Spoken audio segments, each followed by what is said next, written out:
à tous et à toutes.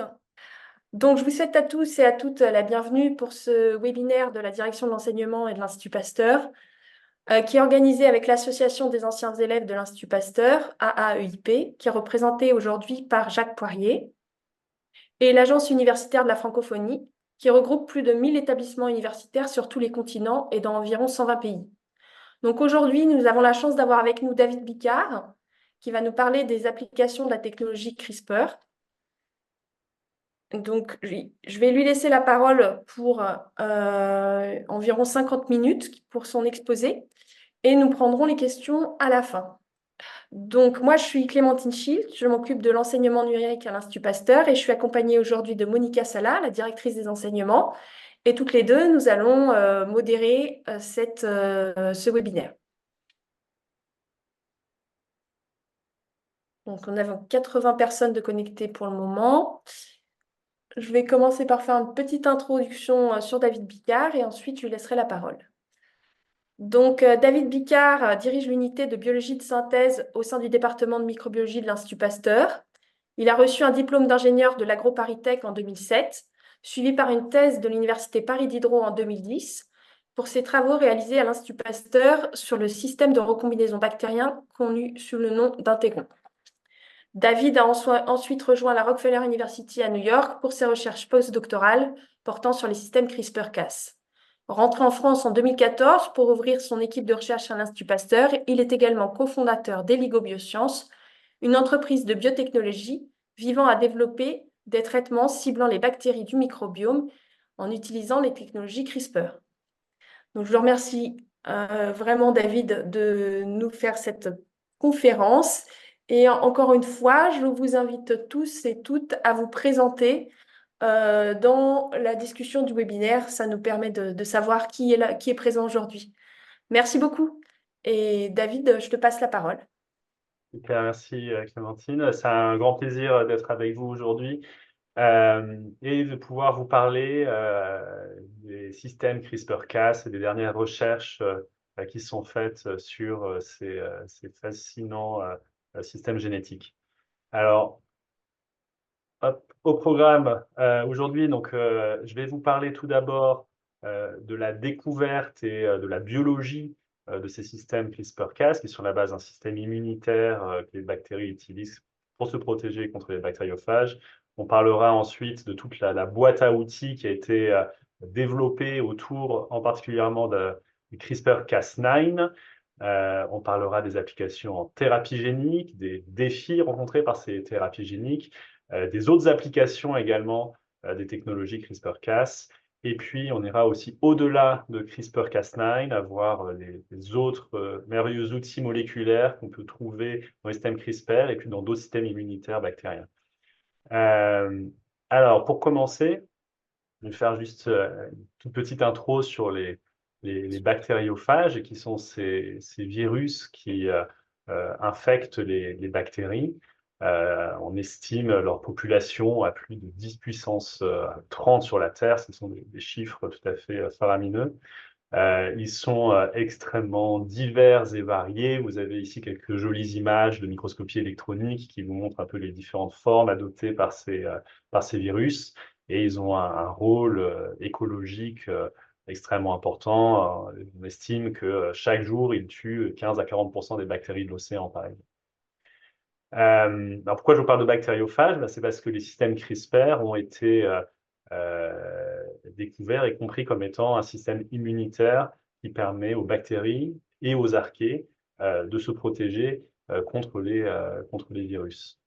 La toute première observation d'un système CRISPR date en fait de la fin des années 80 avec un groupe japonais qui juste séquençait un morceau du chromosome de la bactérie Escherichia coli et qui s'est rendu compte qu'il y avait une séquence un peu étrange avec ces répétitions soulignées ici qui faisaient toujours la même taille et qui étaient espacées par ces régions variables. Alors, à l'époque, ils n'avaient absolument aucune idée de ce que pouvait être ce locus, cette séquence étrange dans l'ADN d'Escherichia coli. Et dans les années 90, on a commencé à séquencer de plus en plus de génomes bactériens. Par le monde ont fait de manière un peu indépendante de nouveau ces observations de ces séquences un peu étranges dans les génomes bactériens. Vu que ça a été fait de manière plus ou moins indépendante dans plein d'organismes différents, par des bioinformaticiens différents, il y a eu plein d'acronymes qui ont été donnés pour désigner ces loci dans les années 90, DVR, TREP, LTRR. Et en fait, la première utilisation du mot CRISPR date de 2002, de ce papier de Jensen et al. Dans Molecular Microbiology, où donc ils ont inventé ce terme qui veut dire Clustered Regularly Interspaced Short Palindromic Repeats. Donc on reste complètement sur un acronyme de bioinformaticien qui décrit simplement la structure de ces séquences d'ADN. Une autre contribution importante de ce papier de 2002 était qu'ils ont observé déjà qu'il y avait des gènes qui semblaient associés de manière fréquente à ces répétitions. Et ils les ont appelés Cas, tout simplement pour CRISPR Associated. Et puis ils ont commencé à décrire qu'il y avait des domaines nucléases, hélicases, des domaines protéiques connus pour interagir avec notamment des acides nucléiques parmi ces gènes, mais toujours sans en comprendre le rôle ou la fonction. On a dû attendre en fait 2005 pour avoir les premières hypothèses correctes là-dessus, avec en fait 3 papiers sortis la même année. Toujours vraiment des analyses purement bioinformatiques. Et en fait, l'originalité de ces articles était que pour un peu la première fois, les chercheurs ont commencé à s'intéresser pas aux répétitions elles-mêmes, mais aux séquences espaceurs qui se situent entre les répétitions. Et ça a coïncidé avec un moment où les bases de données de séquences ADN commençaient également à être de plus en plus fournies, et avec des outils de comparaison de séquences, de recherche de séquences, les chercheurs ont pu se rendre compte que ces séquences qu'on trouve entre les répétitions des locus CRISPR, eh ben, souvent avaient des homologies pour des séquences, notamment des séquences de bactériophages, comme ce qui est indiqué ici dans cette table extraite de l'article de Francisco Morica ici. À partir de là, ils ont émis l'hypothèse que s'il y a ces séquences d'origine étrangère, eh ben, c'est que vraisemblablement, ces CRISPR-Cas seraient un système immunitaire qui permet de se protéger contre les infections par ces virus. 2 ans plus tard, on a la preuve expérimentale que l'hypothèse de 2005 était correcte, avec un papier vraiment fondamental dans le domaine, publié dans Science en 2007, qui est un papier qui a une histoire assez intéressante aussi, parce que il émane d'un groupe qui n'était pas un groupe de recherche académique, mais qui était un groupe d'une industrie, l'ANISCO, qui fait des ferments pour la production de yaourt, pour la production de fromage. En fait, c'est une industrie où ils doivent faire de la fermentation de milliers de litres de lait. Lorsque les bactéries qu'ils utilisent pour cette fermentation sont infectées par des bactériophages, eh bien, ça peut avoir des résultats catastrophiques et un coût important. Et donc, en conséquence, ces industries qui sélectionnent les ferments pour la production de produits laitiers s'intéressent à trouver des souches qui sont résistantes au virus, résistantes aux bactériophages, et étudient ces mécanismes. Et c'est en faisant ça que Rodolphe Barangou, Philippe Horvat ont mis le doigt sur ces locus CRISPR dans une bactérie qui s'appelle Streptococcus thermophilus, qu'on utilise notamment dans la production de yaourt, par exemple. Et ils ont compris que lorsque ils sélectionnaient, qu'ils faisaient un challenge entre un Streptococcus thermophilus et un bactériophage, qu'ils sélectionnaient des bactéries qui étaient devenues résistantes, et bien de temps en temps, ils voyaient ce locus CRISPR qui bougeait, qui notamment allait capturer de nouvelles séquences provenant de ces bactériophages et qui confèrent ensuite la résistance à ces virus. Donc, c'est la première preuve que CRISPR est un système immunitaire adaptatif des bactéries, adaptatif parce qu'il apprend à reconnaître et à utiliser une mémoire des infections précédentes. Dans les années qui ont suivi, un nombre de chercheurs ont commencé à s'intéresser à ces systèmes, à les décrire expérimentalement, et en particulier avec des contributions très importantes de Jennifer Doudna et Emmanuel Charpentier, qui ont pour ça obtenu le prix Nobel de chimie en 2020 et qui ont vraiment compris le mécanisme moléculaire, notamment du système CRISPR-Cas9, qu'elles ont été capables de reconstituer in vitro pour aller voir l'activité. Donc c'est ce que vous voyez là, c'est peut-être la figure la plus importante de ce papier dans Science 2012 qui a été, je pense, la contribution la plus importante pour le prix Nobel et qui montre qu'in vitro, on peut donner un substrat d'ADN, ici vous voyez de 50 nucléotides, et puis quand on l'incube avec tout ce qu'il faut, c'est-à-dire Cas9, avec un ARN guide, avec un autre ARN qui est important, qui s'appelle le tracer RNA, et ben on arrive à obtenir un produit de clivage avec voilà, une position du produit de clivage qu'on peut déterminer. Et donc ça montrait qu'en fait, vraiment, on a avec CRISPR-Cas9 une nucléase guidée par des petits ARN qu'on peut reprogrammer pour aller couper n'importe quelle séquence. Donc là, juste un petit résumé de cette histoire des systèmes CRISPR, et puis j'en profite aussi pour vous présenter un peu le mécanisme un peu plus complet de cette immunité bactérienne par les systèmes CRISPR, qui se déroule donc en 2 étapes, où on a une première étape d'immunisation. Lorsqu'un virus attaque la bactérie, le système CRISPR va de temps en temps capturer un morceau d'ADN du virus, l'intégrer entre 2 répétitions dans le locus CRISPR, et ça crée une mémoire de l'infection.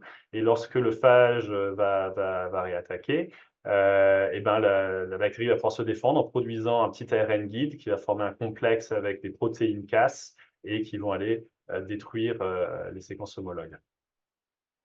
Ce qui a été important pour les applications de cette découverte était le fait que, en parallèle de toutes ces découvertes sur l'immunité CRISPR, il y avait toute une autre direction de recherche qui était l'utilisation des nucléases pour modifier les génomes, qui avait commencé aussi à la fin des années 80, dans les années 90, où différents chercheurs de par le monde s'étaient rendus compte que lorsqu'on utilisait une nucléase pour couper une position spécifique dans le chromosome d'une cellule humaine, par exemple, eh ben, on était capable d'induire de la recombinaison, d'induire des modifications à l'endroit du clivage. C'est des choses qui ont été faites d'abord avec des nucléases qu'on appelle les méganucléases. Puis, dans les années 90, il y a des chercheurs qui se sont rendus compte qu'ils pouvaient utiliser des protéines à doigts de zinc, ces zinc finger, pour aller reconnaître des motifs d'ADN particuliers. Puis, on peut y attacher ce domaine FOC1, qui est un domaine de nucléase, qui va introduire une cassure aussi dans l'ADN. Plus ou moins la même chose a été fait après avec une autre famille de protéines qui s'appelle les talènes, qu'on est aussi capable de reprogrammer pour aller s'attacher à des séquences particulières. Et en fait, tous ces travaux sur les méganucléases, les zinc finger, les talènes, ont en fait préparé le terrain pour l'arrivée de CRISPR en établissant toutes les méthodes qui permettent, à partir de l'introduction d'une cassure double brin dans l'ADN, de faire différents types de modifications génétiques.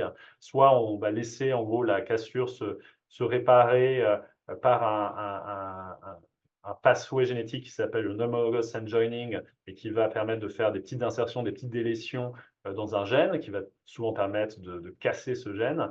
Ou alors, on peut fournir une molécule template qui permet d'aller introduire une modification plus spécifique, faire une insertion un peu avec plus de flexibilité sur le type de modification qu'on souhaite faire.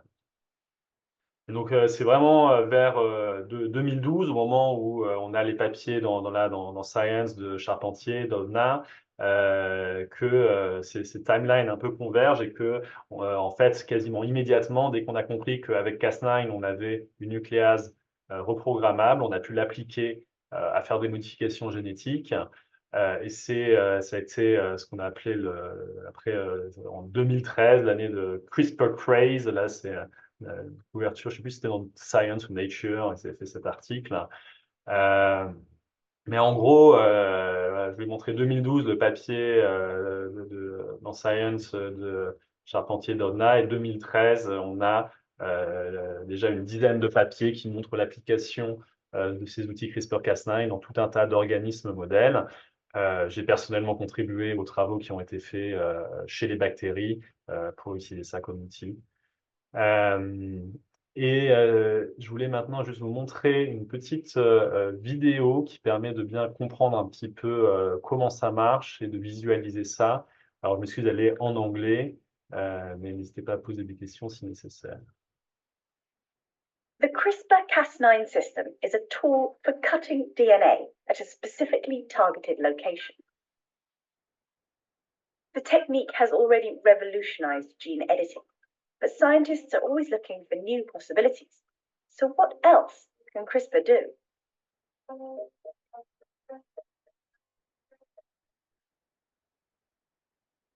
Since being discovered in a bacterial immune system, CRISPR-Cas9 has been adapted into a powerful tool for genomic research. There are two components to the system, a DNA cutting protein called Cas9 and an RNA molecule known as the guide RNA. Bound together, they form a complex that can identify and cut specific sections of DNA. First, Cas9 has to locate and bind to a common sequence in the genome called a PAM.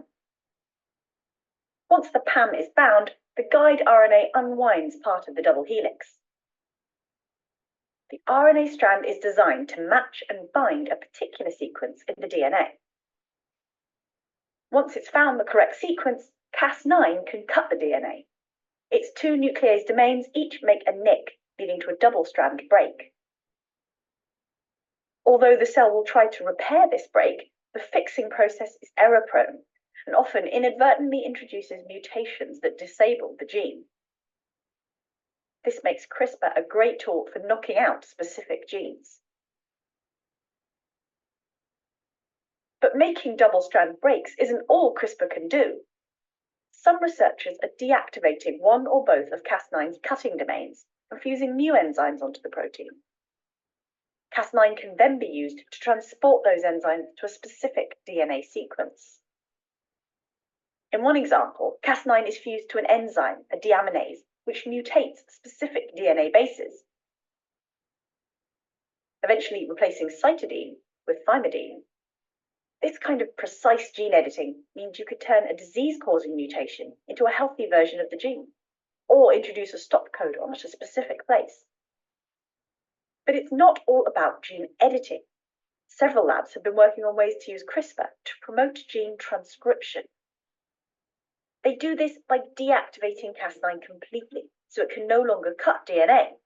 Instead, transcriptional activators are added to the Cas9 by either fusing them directly or via a string of peptides. Alternatively, the activators can be recruited to the guide RNA instead. These activators recruit the cell's transcription machinery, bringing RNA polymerase and other factors to the target, and increasing transcription of that gene. The same principle applies to gene silencing. A CRAB domain fused to the Cas9 inactivates transcription by recruiting more factors that physically block the gene. A more outside-the-box idea for using CRISPR is to attach fluorescent proteins to the complex, so you can see where particular DNA sequences are found in the cell. This could be useful for things like visualizing the 3D architecture of the genome, or to paint an entire chromosome and follow its position in the nucleus. CRISPR has already changed the face of research, but these new ideas show that what's been achieved so far could just be the tip of the iceberg when it comes to CRISPR's potential. Je vais arrêter la vidéo ici. C'est une vidéo que j'aime bien parce que elle a vraiment été faite en collaboration avec des chercheurs. Elle représente vraiment les structures réelles déterminées expérimentalement de Cas9. Elle est très réaliste sur la manière dont ça s'attache à l'ADN ou dont ça coupe, etc.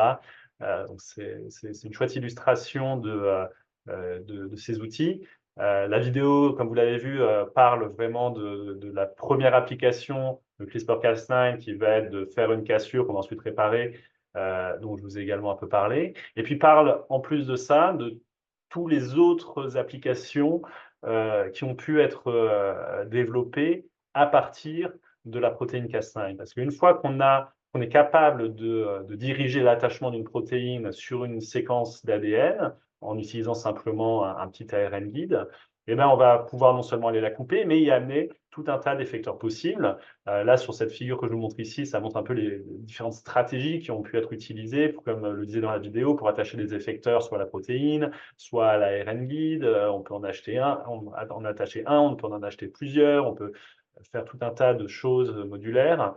Et ça a été utilisé, comme le dit dans la vidéo, pour faire de l'activation ou de la répression de l'expression de gènes. On peut l'utiliser pour modifier des marques épigénétiques, on peut l'utiliser pour modifier des histones, des marques sur l'ADN. On peut l'utiliser pour faire la visualisation de l'ADN, comme c'est expliqué dans la vidéo également. Et ça a été utilisé aussi, comme aussi expliqué rapidement dans la vidéo, pour une stratégie qui s'appelle le base editing. Alors ça, je voudrais y passer un tout petit peu plus de temps parce que c'est une technique qui est particulièrement intéressante et efficace. Comment ça marche cette stratégie de base editing? L'idée est d'utiliser un mutant catalytique de Cas9 pour qu'il va toujours aller être dirigé pour s'attacher à l'ADN, mais il ne va pas couper l'ADN. En revanche, on y attache, comme c'est représenté ici, je peux prendre un petit pointeur, voilà, ce domaine qui est, dans le cas ici, une déaminase des cytidines. Et donc, ce qui se passe, c'est que quand ce complexe va s'attacher à l'ADN, guidé par l'ARN guide en vert ici, la déaminase va ici pouvoir modifier une cytidine, la déaminer, ce qui va produire une uridine. Et cette uridine, en fait, lors de la réplication ou de la réparation de l'ADN, va être convertie en thymidine. Et donc, en fait, on passe d'une paire de bases GC à une paire de bases AT. Et donc, on voit comme ça que sans faire de cassure dans l'ADN, on est capable de faire une modification extrêmement précise dans l'ADN, ce qui a beaucoup d'intérêt. Donc, la première preuve de concept de ces base editors date de 2016 d'un labo à Harvard, Dr. David Liu, et qui ont vraiment développé après toute une série d'outils basés plus ou moins sur le même concept pour faire différents types de modifications. En particulier, quelques années après leur premier article, ils ont publié celui-ci qui permet cette fois-ci de passer de AT à GC en utilisant un autre type de déaminase qui va cette fois-ci déaminer les adénines. Et puis, depuis, d'autres outils ont également été développés pour faire encore d'autres modifications génétiques précises. Ça a donné lieu à un véritable boom d'intérêt, de publications dans tous les sens, dans toutes les plus grandes revues sur l'utilisation, l'amélioration de ces outils. Mais ce n'est pas la fin, parce que il y a encore d'autres stratégies, d'autres améliorations pour faire des modifications toujours plus efficaces, toujours plus précises, idéalement sans casser l'ADN, parce que dès qu'on casse l'ADN, eh ben, ça peut donner lieu à certains problèmes, notamment pour des applications en thérapie génique, et on va en parler un peu plus tard. Un autre outil qui est extrêmement intéressant, c'est ce qu'on appelle le prime editing, qui est une autre variante de ces utilisations de Cas9 pour faire des modifications génétiques. Et la manière dont ça marche, c'est cette fois-ci, toujours, on va fusionner une autre protéine à Cas9. Cette fois-ci, ce n'est pas une déaminase, c'est une reverse transcriptase. Alors, qu'est-ce que ça fait, une reverse transcriptase? En fait, c'est capable de partir d'un ARN template et de le reconvertir en ce qu'on appelle un cDNA, un ADN complémentaire. Et donc, ce qu'on fait, c'est en fait, on va fusionner l'ARN guide avec une autre molécule d'ARN qui va contenir une information qu'on veut introduire comme mutation sur la cible. Et là, on ne déactive pas complètement Cas9. En fait, on lui laisse juste un de ces deux domaines catalytiques. Et vous avez vu dans la vidéo qu'il y a deux domaines catalytiques, un qui fait un nick de chaque côté de l'ADN. Ici, on en garde un actif, de sorte à ce qu'on fait juste une seule cassure sur un brin. Et ça va permettre en fait à la reverse transcriptase de pouvoir initier une réaction qui va introduire vraiment la modification encodée dans l'ARN directement dans l'ADN. Il y a d'autres étapes après de réparation de l'ADN, mais en fait, c'est une stratégie qui est vraiment très innovante, intelligente et qui permet d'encoder dans l'ARN vraiment la modification spécifique qu'on veut faire dans l'ADN. Donc ça aussi, ça suscite beaucoup d'intérêt et de différentes applications. Donc ça me permet de passer en fait aux applications des technologies CRISPR-Cas. Et donc la première peut-être qui est venue en tête aux chercheurs et sur lequel il y a eu beaucoup d'investissements, beaucoup d'efforts, c'est bien sûr l'utilisation en thérapie génique.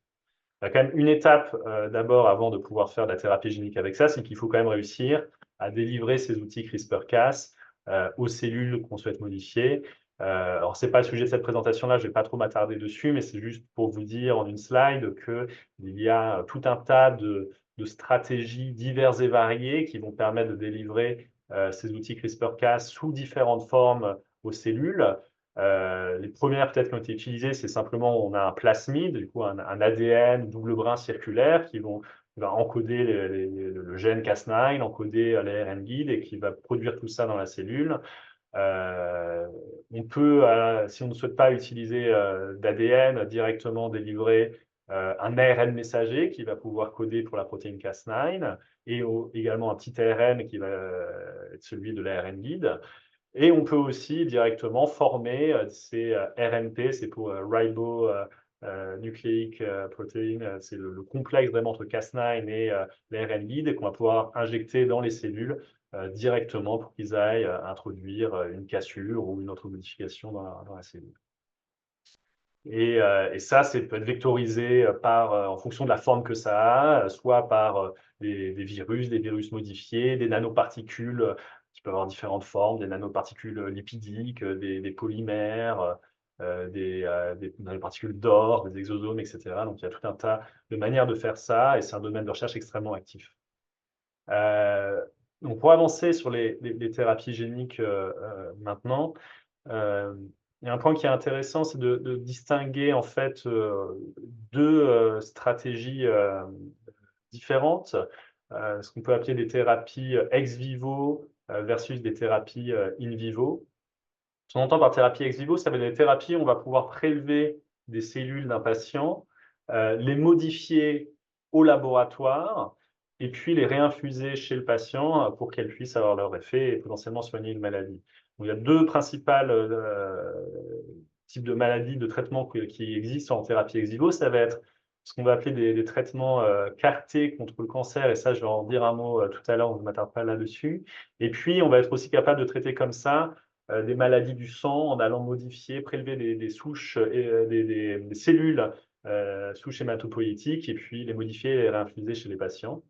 En revanche, dès qu'on veut aller soigner des maladies génétiques qui touchent d'autres organes que le sang, eh bien, il va falloir aller faire des thérapies in vivo pour aller modifier les cellules de l'organe directement chez le patient, ce qui est quelque chose de beaucoup plus compliqué à faire a priori, mais il y a quand même beaucoup d'efforts qui sont faits dans cette direction-là aussi pour traiter différentes maladies, et je vais vous aussi donner quelques exemples.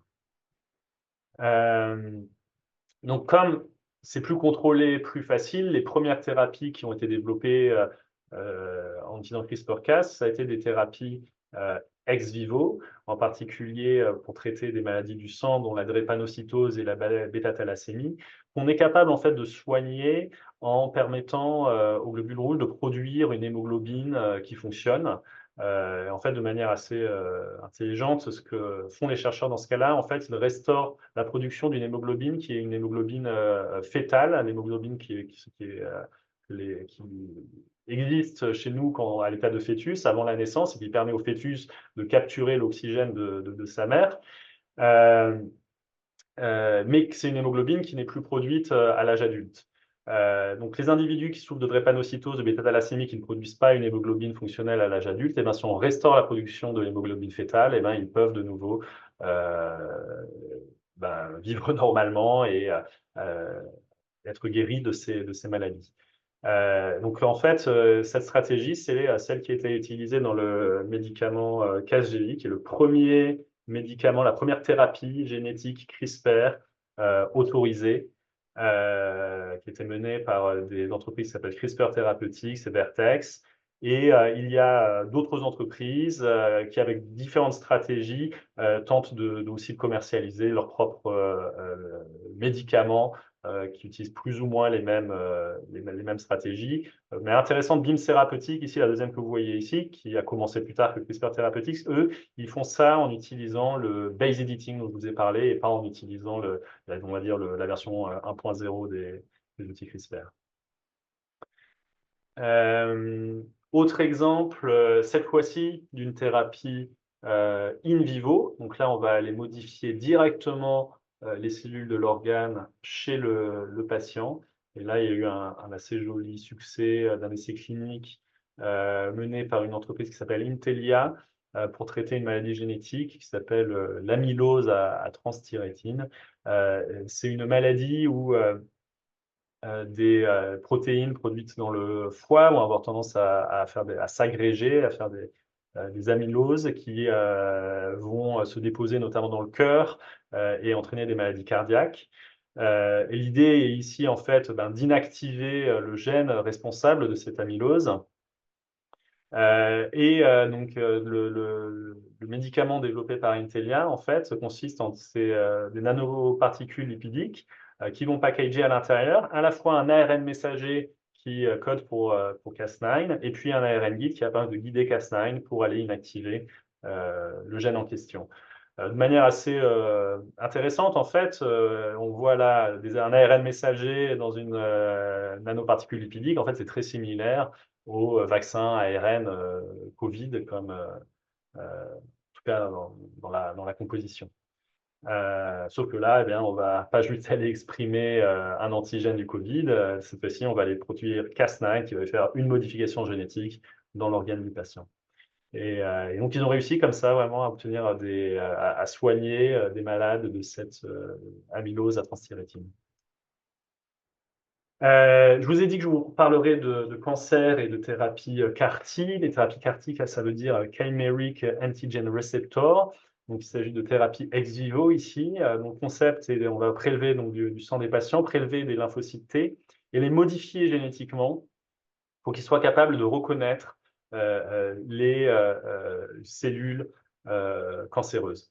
Donc, on réinfuse ces cellules modifiées chez le patient. Et on a aussi vu quelques jolis succès de ces thérapies qui avaient commencé à développer avant CRISPR, mais CRISPR permet de réaliser ces modifications de manière plus simple, plus précise, plus sûre. Et avec quelques jolis succès cliniques, là, il y a un exemple d'une petite fille qui a été soignée comme ça. C'est souvent pour soigner des leucémies que ça a été fait jusqu'à présent, mais les chercheurs s'intéressent aussi à adapter ces types de stratégies pour d'autres types de tumeurs, dont des lymphomes et des tumeurs solides. Alors, il y a d'autres exemples, je ne vais pas pouvoir tous vous les citer parce qu'en fait, il y a énormément d'applications, vous avez des essais cliniques en cours sur ces thérapies CRISPR-Cas.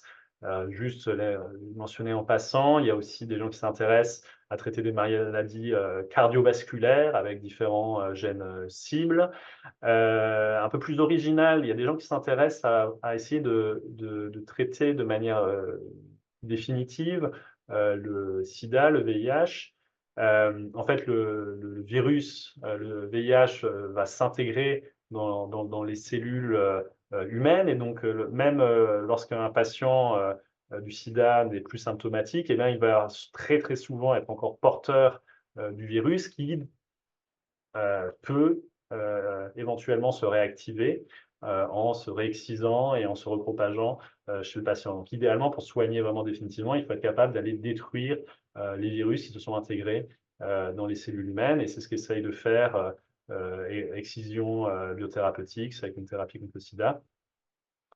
Il y a des stratégies sur les maladies auto-immunes, des stratégies qui aussi utilisent des stratégies CAR-T pour dépléter les cellules immunitaires responsables des maladies auto-immunes. Donc, il y a des essais en cours sur des lupus, par exemple. Il y a une autre application intéressante qui est pour soigner des aveugles qui le sont à cause d'une maladie génétique qui s'appelle l'amorose de Leber. Ça a été d'ailleurs un des premiers essais cliniques qui a été mené en thérapie CRISPR par une société qui s'appelle Editas. Il y a eu quelques articles de presse récemment parce que, eh bien, ils ont réussi à restaurer la vue chez certains patients au cours de l'essai clinique, aussi avec des résultats prometteurs. Donc, beaucoup d'intérêt pour développer ces thérapies, mais également des défis qui se présentent face à l'utilisation de ces outils. Parmi ces défis, on peut parler des effets hors cible de CRISPR-Cas9. En fait, très très tôt, vous vous rappelez du papier Charpentier-Donat 2012. En fait, dès 2013, quasiment au lendemain, en fait, il y a des chercheurs qui se sont tout de suite rendus compte que Cas9 n'était pas parfaitement spécifiques. Et lorsqu'on programmait pour aller couper une position voulue, et ben, de temps en temps, ça va couper ailleurs. Donc ça peut bien sûr poser problème parce que ça peut induire des modifications génétiques non voulues ailleurs qui peuvent potentiellement être dangereuses. Alors, c'est un problème dont la communauté scientifique, comme je vous le disais, a très vite pris conscience et très rapidement, dès 2016, là, pour ces papiers que je cite ici, des chercheurs ont commencé à développer des protéines Cas9 modifiées, permettant plus de spécificité. D'autres personnes se sont intéressées à modifier les ARN guides ou à utiliser encore d'autres stratégies qui ont permis de quand même beaucoup améliorer la spécificité même si c'est un problème qui ne sera sans doute jamais parfaitement résolu, de quand même beaucoup améliorer les choses et de rendre ces outils tout à fait utilisables. Il y a un autre problème qu'on rencontre avec les outils CRISPR-Cas9, on va dire 1.0 du moins, c'est ce qu'on peut appeler aussi les effets indésirables sur cible. Ce qu'on entend par là, c'est que cette fois-ci, Cas9 va couper au bon endroit, mais au lieu de faire une modification voulue, par exemple, je vous ai expliqué qu'il y avait deux pathways de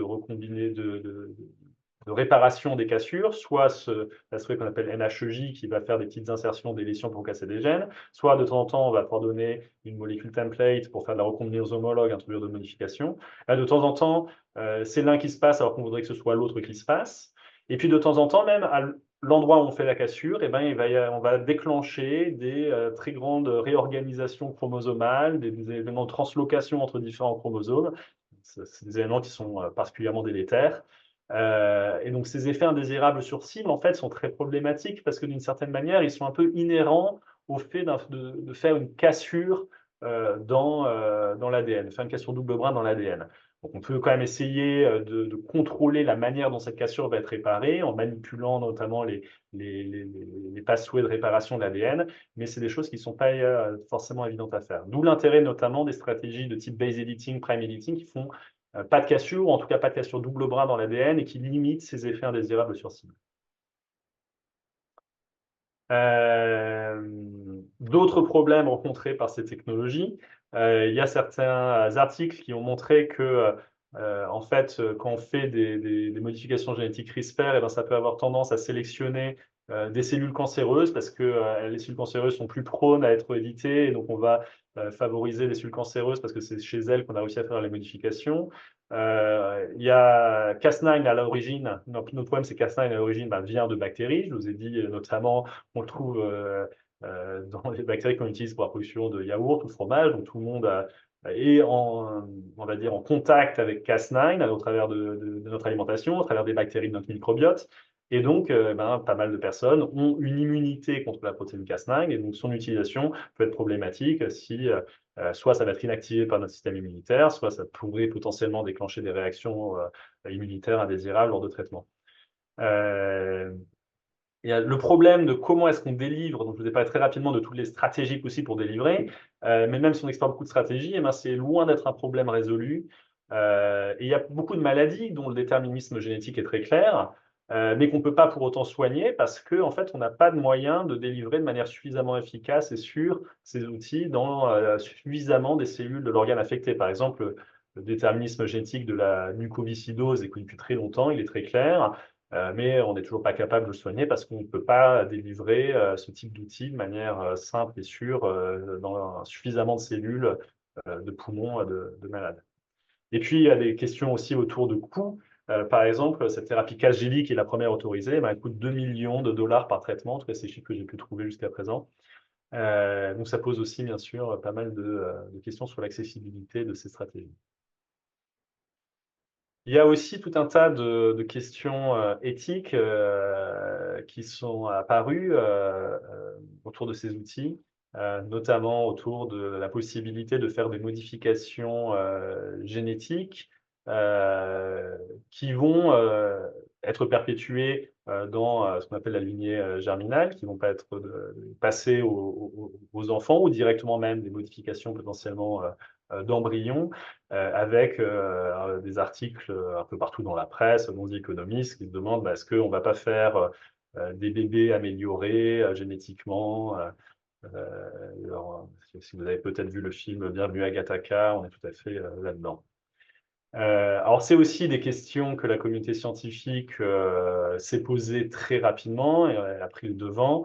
Il y a notamment eu toute une série de conférences sur ces questions-là précisément, dans cette International Summit on Human Genome Editing. Là, je vous ai mis en particulier celui de 2018 parce que c'est un sommet qui a été particulièrement intéressant parce que donc, malgré cette prise de conscience et les discussions très actives qu'il y avait dès le début, impliquant différents acteurs, que ce soit des côtés des régulateurs, des côtés légaux, des associations de patients, des chercheurs, etc., ça n'a pas empêché un chercheur chinois de faire des bébés génétiquement modifiés avec ces outils. Je vais vous en parler un peu plus, mais avant, juste pour donner un peu plus de contexte, j'avais la chance d'être à cette conférence en 2018, qui a été particulièrement intéressante à Hong Kong. Il y avait notamment aussi une présentation du dean de la Harvard Medical School qui se posait la question, est-ce qu'il y a des circonstances dans lesquelles ça peut être acceptable ou non de faire des modifications génétiques de la lignée germinale de l'embryon pour certaines maladies. Et en fait, le type de modification qu'on pourrait penser faire sur cette lignée germinale, ça va de la prévention de maladies jusqu'à potentiellement ce qu'on pourrait qualifier plus d'amélioration génétique. Et puis entre les deux, il y a ce qu'ils appellent modifying disease risk, des modifications génétiques qu'on pourrait faire parce qu'elles vont diminuer le risque de développer certaines maladies. Par exemple, on peut penser à des gènes de prédisposition au développement de certains cancers. Vous avez peut-être entendu parler de ces gènes BRCA1, 2 par exemple.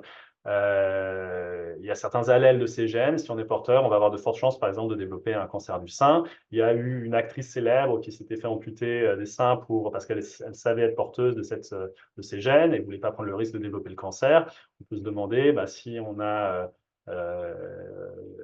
à risque, si les parents sont porteurs de ces allèles-là, la seule manière d'avoir des enfants, c'est d'avoir des enfants qui vont porter ces allèles-là. Est-ce que c'est acceptable de faire une modification génétique pour les modifier et avoir des enfants qui ne vont pas avoir un peu cette épée de Damoclès au-dessus de leur tête? Donc il y a des vraies questions de société qui se posent autour de ça. Et puis après, où est-ce qu'on place la limite jusqu'à des choses qui vont être plus de nature de l'amélioration génétique. Donc comme je disais, à cette même conférence en 2018, en fait, il y a He Jiankui qui est venu sur scène et qui a présenté ses résultats. Au même moment, il publiait aussi des vidéos sur YouTube. Je vais vous en jouer juste un tout petit extrait. C'est assez intéressant d'un point de vue sociologique, je pense aussi. Two beautiful little Chinese girls named Lulu and Nala came crying into the world as healthy as any other babies a few weeks ago. The girls are home now with their mom Grace and dad Mark. Grace started her pregnancy by regular IVF with one difference.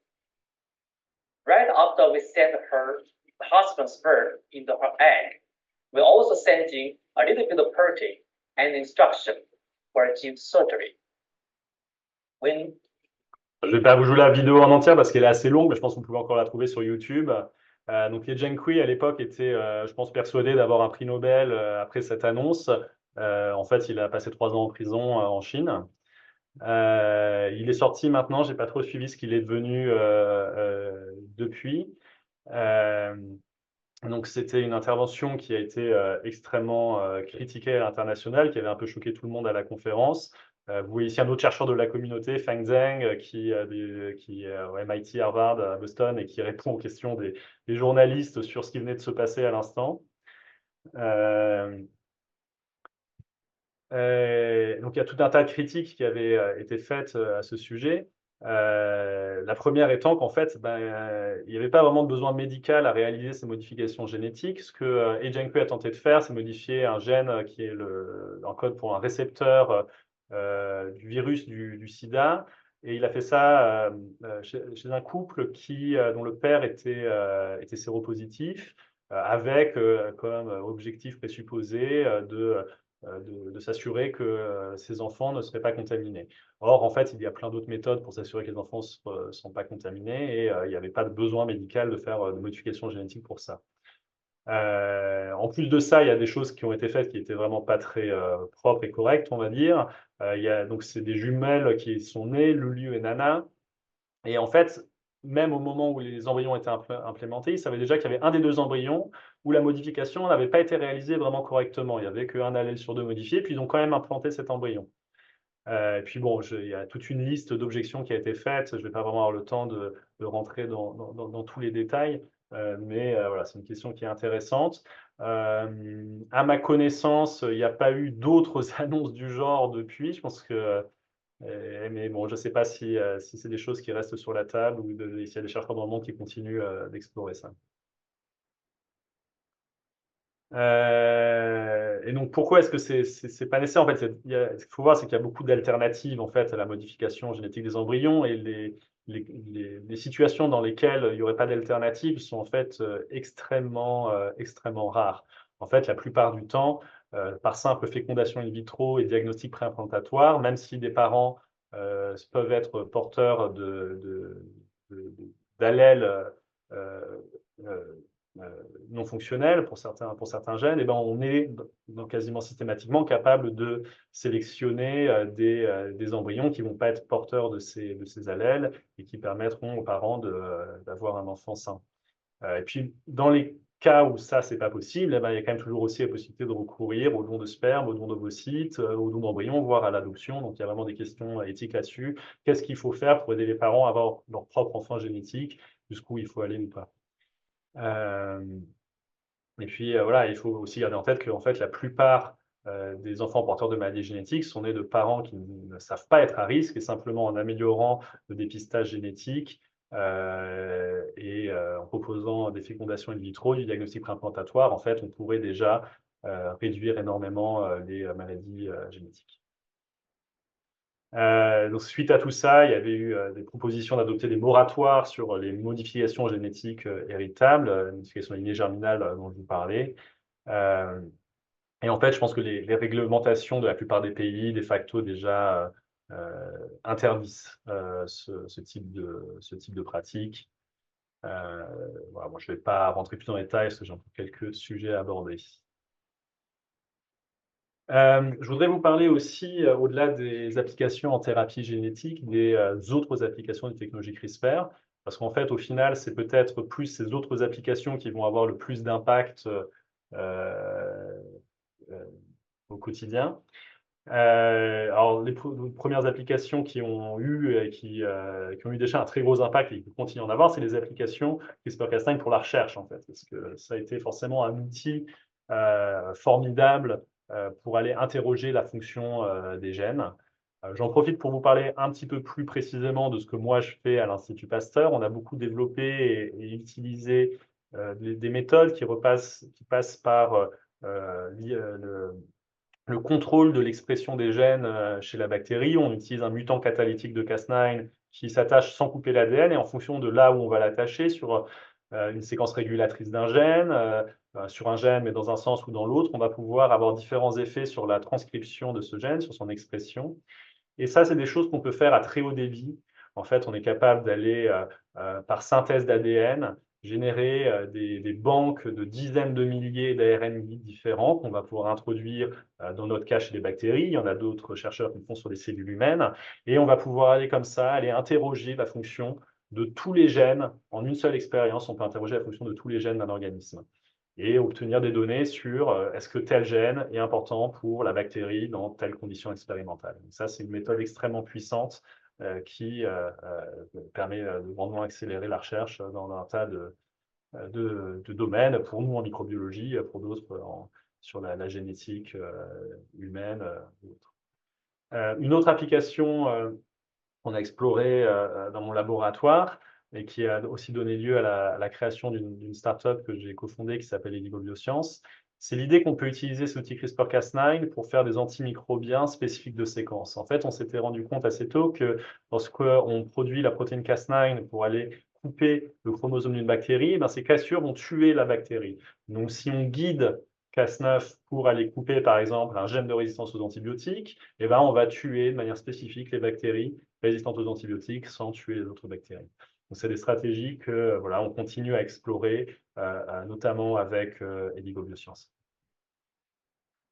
Pour changer un peu de domaine, là où ces technologies d'édition des génomes ont déjà aussi un très fort impact, eh ben, c'est sur tous les domaines de l'agriculture, la modification des plantes, des animaux, plantes en particulier, avec dès 2015-2016 des premiers champignons modifiés pour ne pas brunir, par exemple, et puis tout un tas de recherches pour modifier tout un tas de plantes, de cultures, dont je pense déjà une petite dizaine qui doivent être autorisées de par le monde.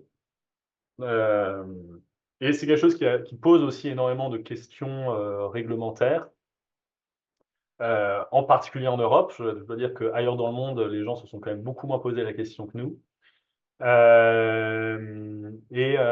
En fait, il y avait eu un arrêt de la Cour de justice européenne assez tôt, 2018 je crois, où ils avaient en gros déclaré que les modifications génétiques par CRISPR, ou ce qu'ils appelaient ces nouvelles NBT, bon, je ne sais plus l'acronyme, mais qu'ils utilisent, ils avaient classifié ça comme des OGM, comme des organismes génétiquement modifiés. Or, la réglementation OGM en Europe étant extrêmement dure, en gros, de facto, c'est impossible de cultiver des OGM dans la plupart des pays européens. Ce qui, en fait, donc cette décision de la Cour de justice européenne était plus ou moins, en gros, une interdiction d'utiliser ces techniques pour la modification de plantes en Europe. Il y a eu un changement à ce sujet juste un peu il y a quelques mois, avec le Parlement européen qui a fini par ouvrir la voie à ces nouvelles techniques génomiques, mais en prenant les choses quand même avec beaucoup de pincettes et de contraintes. Donc, ce n'est pas très clair encore comment tout ça va se terminer, quelles vont être les contraintes imposées pour pouvoir potentiellement commercialiser des plantes obtenues avec ce type de modification génétique. La différence principale entre ces modifications CRISPR, par exemple, et puis les OGM à l'ancienne, on va dire, c'est que là, on parle essentiellement de modifications où il n'y a pas de transgénèse. C'est-à-dire, on ne va pas apporter un gène d'origine étrangère à la plante, on va simplement aller faire une cassure, une petite modification, utiliser un outil de base editing et modifier simplement une base dans le génome entier.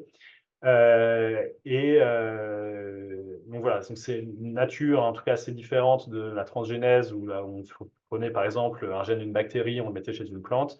Là, c'est pas le cas, ça va être des modifications sans introduire de matière génétique étrangère. Sur les animaux aussi, en fait, il y a beaucoup d'applications. En particulier, ça a beaucoup avancé dans le développement de cochons résistants à certains virus qui étaient particulièrement problématiques dans l'élevage porcin, qui ont été développés, donc ces cochons résistants, qui semblent arriver rapidement sur le marché, notamment aux États-Unis.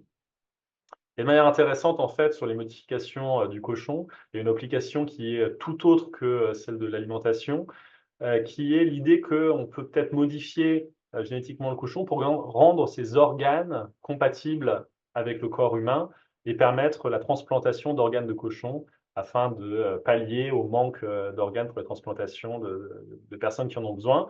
Et il y a juste quelques mois, là, en mars de cette année, annoncé par le Massachusetts General Hospital qu'ils avaient fait la transplantation d'un rein de cochon génétiquement modifié chez un patient, et puis ça semble s'être très bien passé, puisqu'ils disent que le patient, monsieur Richard Sleiman, se remet bien et ils s'attendent à ce qu'il reparte chez lui rapidement.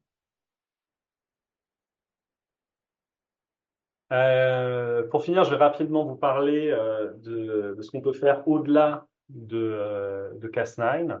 En fait, ce qu'il faut voir, c'est qu'il y a une diversité génétique de ces systèmes CRISPR qui est absolument gigantesque.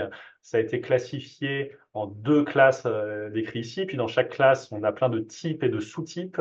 Et ce qu'il faut voir, c'est que tout ce dont je vous ai parlé jusqu'à présent, c'est uniquement avec une seule de ligne ici, c'est ce système de type 2A, classe 2, type 2A, avec la protéine Cas9 ici. C'est celui-là qui a été utilisé pour 90% des applications de la technologie. Mais en fait, CRISPR-Cas, c'est une boîte à outils gigantesque d'autres fonctions moléculaires, dont certaines peuvent également être très intéressantes et qui ont commencé à être explorées. Je vous en présente deux autres ici. En comparaison avec Cas9, dont on a parlé, une autre protéine Cas intéressante s'appelle Cas12, qui fait sensiblement la même chose que Cas9, mais avec des propriétés catalytiques, des propriétés de la protéine qui sont un peu différentes et qui sont intéressantes dans certaines circonstances.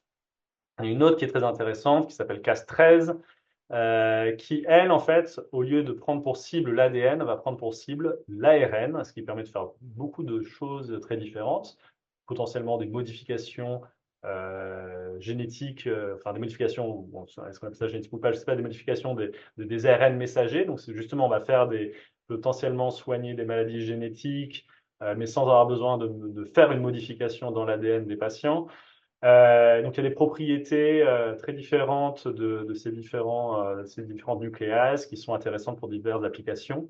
Une autre application très intéressante de Cas13, qui a été publiée aussi déjà en 2018, c'est l'idée qu'on va pouvoir en faire aussi des diagnostics moléculaires, diagnostics génétiques qui viendraient un peu en compétition avec les diagnostics PCR que vous avez peut-être fait au moment du Covid, avec l'idée que la protéine Cas13 va pouvoir reconnaître un ARN particulier, et puis lorsque cet ARN est reconnu, ça va déclencher une autre activité catalytique qu'on appelle collatérale, qui va activer un petit rapporteur qui va après pouvoir être détecté, soit parce qu'il émet de la lumière, soit parce qu'il peut être capturé sur une petite bandelette de papier à un endroit particulier et faire une bande.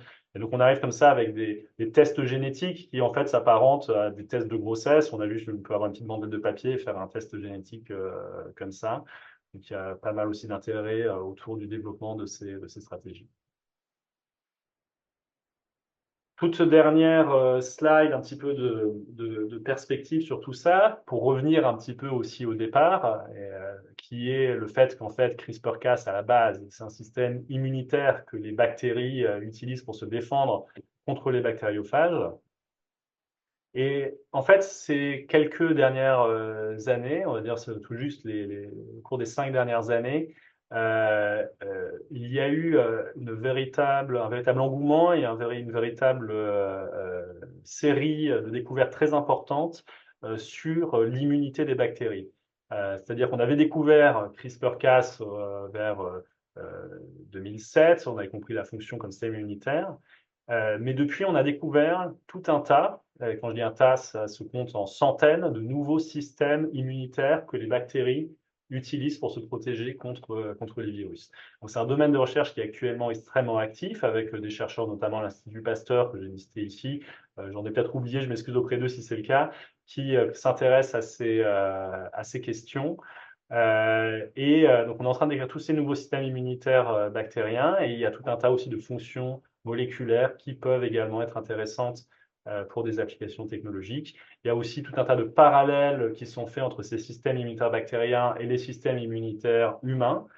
Et donc, en fait, on se rend compte qu'en étudiant l'immunité des bactéries, on apprend aussi des choses sur l'immunité humaine, à des travaux menés notamment par Aude Bernheim, ici à l'Institut Pasteur également. Avec ça, je souhaite vous remercier pour votre attention et je serai ravi de répondre à vos questions. Merci.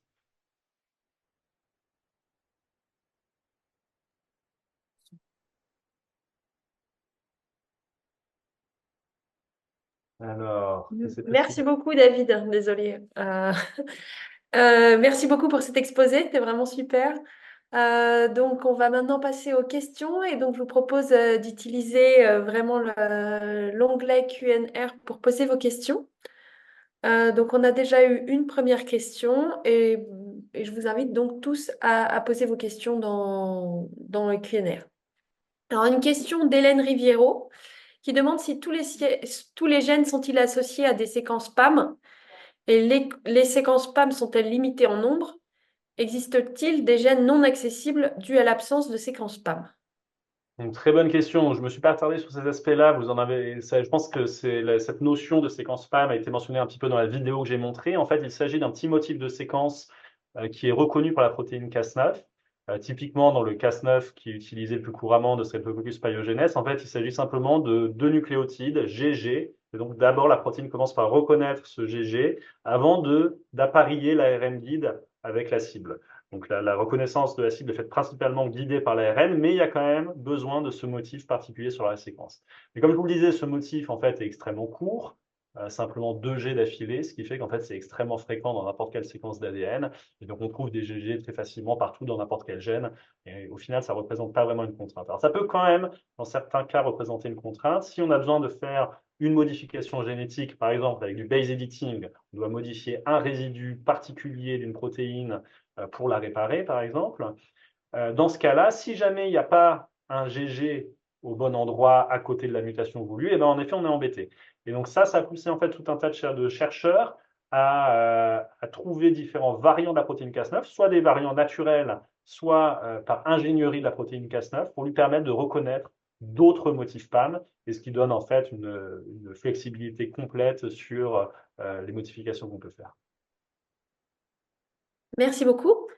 Donc, on a une autre question de Jean-Claude Bensa, plus spécifique. Où en est l'application GenDrive pour l'éradication des anophèles ou des AEDS? Très bonne question. Alors, je ne suis pas tout à fait au courant des dernières recherches. Je vais quand même donner un peu de contexte sur cette question parce que c'est une question qui est intéressante. J'avais qu'une heure, du coup, je n'ai pas pris le temps de parler de toutes les applications de CRISPR-Cas. Donc, l'application auquel Jean-Claude Bensa fait référence, il s'agit donc de ces GenDrive, une technique en français, ça a été traduit par forçage génétique. Dont le concept, en fait, est d'utiliser Cas9 associé à un allèle d'intérêt et d'intégrer les deux à côté dans un chromosome. La conséquence de ça va être que ce Cas9 associé à l'allèle va pouvoir se recopier dans les deux copies du chromosome. Et ça va faire qu'un parent qui porte ce gene drive va forcément le donner à ses enfants, et ses enfants vont forcément le donner à leurs enfants, etc. Donc, en fait, on a un peu une réaction en chaîne génétique qui va faire que, en fait, on va pouvoir propager un trait génétique dans une population extrêmement rapidement. Et cette technique, en fait, a été inventée à la base avec comme idée d'utiliser chez des moustiques pour permettre, essayer de résoudre les problèmes de propagation de maladies vectorielles, comme dengue, Zika, etc. Avec l'idée qu'on va pouvoir soit rendre les moustiques incapables de porter les virus, soit carrément aller éradiquer les populations de moustiques en, par exemple, rendant les femelles stériles. Et donc, c'est des recherches qui sont extrêmement actives, qui avaient obtenu le soutien, je pense à un moment donné moins, de la fondation de Bill and Melinda Gates. Je sais que voilà, les recherches continuent là-dessus. Je ne suis pas tout à fait au courant de l'état précis du développement et est-ce qu'ils en sont déjà à l'idée de relâcher ce genre de choses dans la nature ou pas, ce qui a suscité beaucoup de questions éthiques et de craintes aussi de personnes qui ont peur que une fois qu'on relâche ça dans la nature, ce ne soit pas vraiment contrôlé, on ne sache pas où le gene drive va finir. Donc, mais c'est un sujet très intéressant à suivre. Merci. On a une question d'Olivier Boyer. Pourriez-vous nous repréciser en quoi les séquences répétées en aval des gènes Cas chez la bactérie proviennent de phages et pourquoi elles s'accumulent ici plutôt qu'ailleurs? D'où vient l'ARN guide antiphage chez la bactérie? Et en fait, il y a toute une. Je vais vous montrer. Voilà, désolé, je vais remonter au début. Voilà, ici. En fait, il y a toute une machinerie protéique qui est produite par les systèmes CRISPR-Cas qui va permettre de faire cette étape d'immunisation qui est montrée ici sur la slide.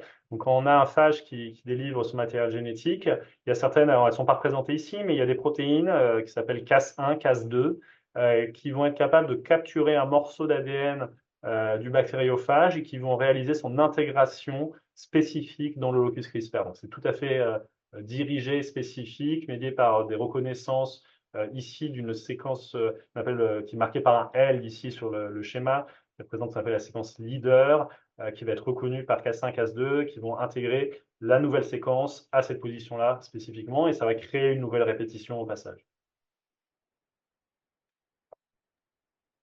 Merci beaucoup. Alors, on a une autre question toujours de Jean-Claude Bensa. Pouvez-vous citer un exemple de létalité synthétique autre que PARP-BRCA applicable prochainement? Alors là, j'avoue que ça sort complètement de mon domaine d'expertise. C'est vrai que j'ai pas les thérapies géniques et ce genre de choses, mais je suis plus microbiologiste à la base. Donc j'essaie de me tenir à jour quand même de ce que deviennent en fait un petit peu les découvertes qu'on fait en microbiologie côté thérapie génique, humain, etc. Mais je suis désolé, je suis incapable de répondre à la question. Ok, moi j'avais une question en rapport à celle-ci. C'est justement quand même concernant la thérapie génique, est-ce que CRISPR a supplanté toutes les autres techniques maintenant? Est-ce qu'on considère que c'est plus sûr, plus facile, ou toutes les pistes de recherche restent explorées, enfin restent en exploration? C'est une bonne question. C'est clairement plus simple et plus rapide à développer, ça c'est sûr et certain. En tout cas, jusqu'à présent. La raison pour laquelle je dis ça, c'est qu'il y a des progrès énormes qui sont faits en ce moment sur la modélisation de la structure 3D des protéines avec l'intelligence artificielle, des algorithmes comme AlphaFold, dont vous avez peut-être entendu parler. L'obstacle, la raison pour laquelle, je peux remettre aussi le diagramme, si j'arrive à passer mes slides, qui était là. La raison pour laquelle le CRISPR-Cas9 c'est devenu tellement plus facile, c'est que c'était reprogrammé simplement avec un petit ARN guide et on connaît parfaitement l'appariement des bases, A va avec T, G va avec C, donc on sait reprogrammer ça de manière très simple. Les outils qui existaient avant, les méganucléases, Zinc-Finger, Talène, en fait, c'est de l'ingénierie protéique pour modifier cette spécificité. C'est quelque chose qui est beaucoup plus lourd et complexe à réaliser, où il y a plus de chances d'échec également. Mais maintenant qu'on arrive de mieux en mieux à modéliser cette structure 3D des protéines, leur interaction avec leur ADN, eh ben, ça peut potentiellement rendre la reprogrammation de ces protéines quasiment aussi simple que la reprogrammation d'un outil CRISPR-Cas9. Et il peut y avoir des propriétés intéressantes par ailleurs de ces protéines qui font que je pense qu'elles ne sont pas non plus complètement laissées tomber. Elles n'étaient pas non plus laissées tomber complètement, simplement je pense aussi pour des raisons de propriété intellectuelle qui faisait que bah, des fois c'était simplement moins cher pour quelqu'un de développer un médicament avec autre chose que CRISPR-Cas9. Et puis si ça marche, eh ben, très bien. Donc je pense que voilà, les chercheurs continuent d'explorer différentes nucléases, différentes stratégies, même si c'est vrai que quand même, grosso modo, CRISPR-Cas9 a quand même pris le pas. Et c'est devenu, et CRISPR-Cas9 surtout pour toutes les applications de recherche, où le but c'est de faire la chose rapidement, simplement, à moindre coût, à grande échelle, de faire des librairies à génome entier, comme je vous l'ai présenté. Là, vraiment, il n'y a pas de comparaison. On va tout de suite faire du CRISPR-Cas9. Si c'est pour développer un médicament où il suffit de designer une molécule et puis, en fait, le temps de développement, dans tous les cas, dure 10 ans. Donc, on passe une semaine à le développer ou qu'on passe un mois à le développer, ben, au final, dans le temps global de développement du médicament, des fois, ça peut valoir la peine d'aller chercher autre chose. Ok. Et au niveau de la sécurité, de la spécificité, là, c'est à peu près comparable en fait entre les différentes technologies ou c'est quand même meilleur pour CRISPR?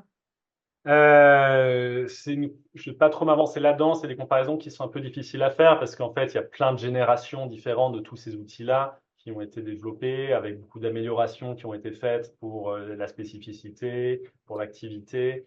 Et donc, il faudrait voir exactement ce qu'on compare et les chercheurs ne réalisent pas forcément toujours aussi des comparaisons side by side, côte à côte là, des tout derniers outils. Du coup, je sais pas, je peux pas vraiment répondre facilement à cette question.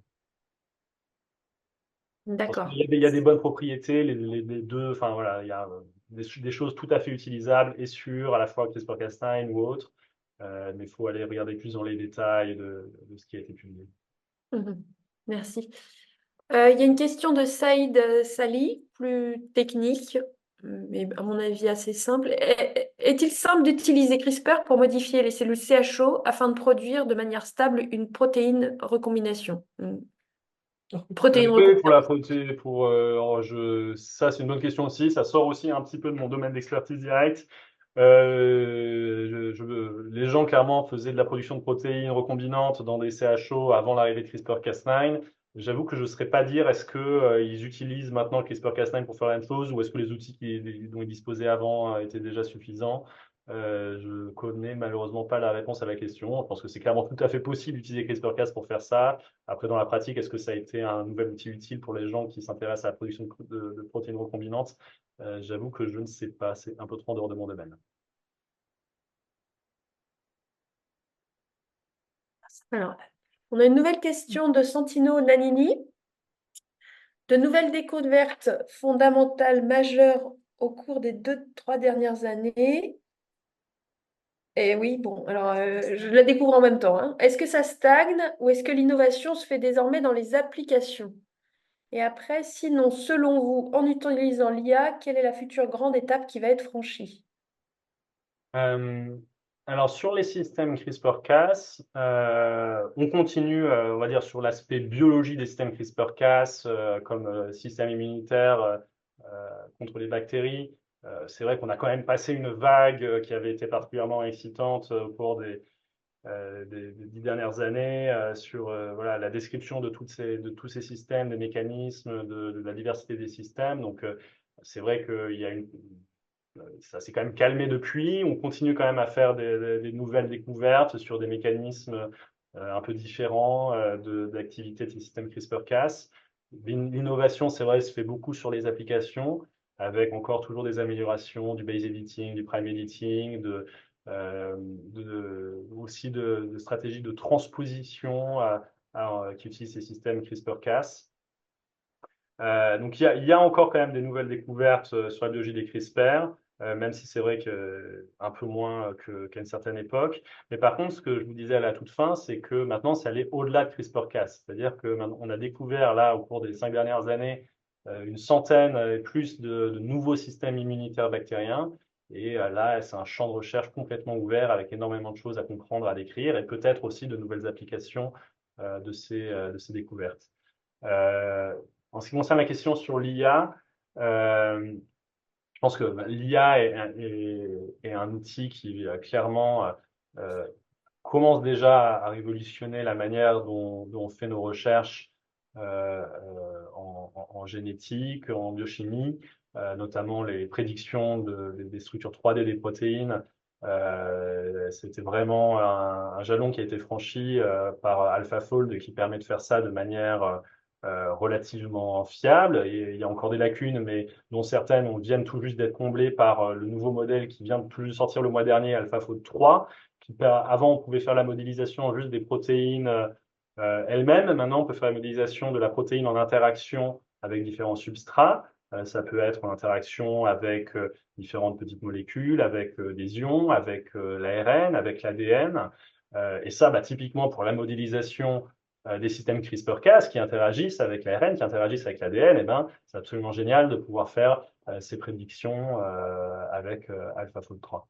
Et donc, clairement, l'IA va nous permettre d'accélérer les recherches à la fois sur notre compréhension de la biologie de ces systèmes, mais aussi sur le design de nouveaux systèmes améliorés pour faire différents types de modifications, pour être plus spécifiques, pour s'attacher à de nouveaux motifs PAM aussi, par exemple. Donc, il y a encore beaucoup de perspectives dans le domaine. Merci beaucoup, David. Donc, je crois qu'on n'a pas d'autres. Ah, si, encore une nouvelle question qui vient d'arriver, d'Angélique Galvani. Vous l'avez évoqué, mais dans le process impliquant la réparation des cassures double brin de l'ADN, en présence d'ADN donneur, sait-on la proportion de recombinaisons homologues versus NHEJ? C'est de la loterie, pour l'interrogation. Alors, c'est en partie de la loterie, mais pas complètement.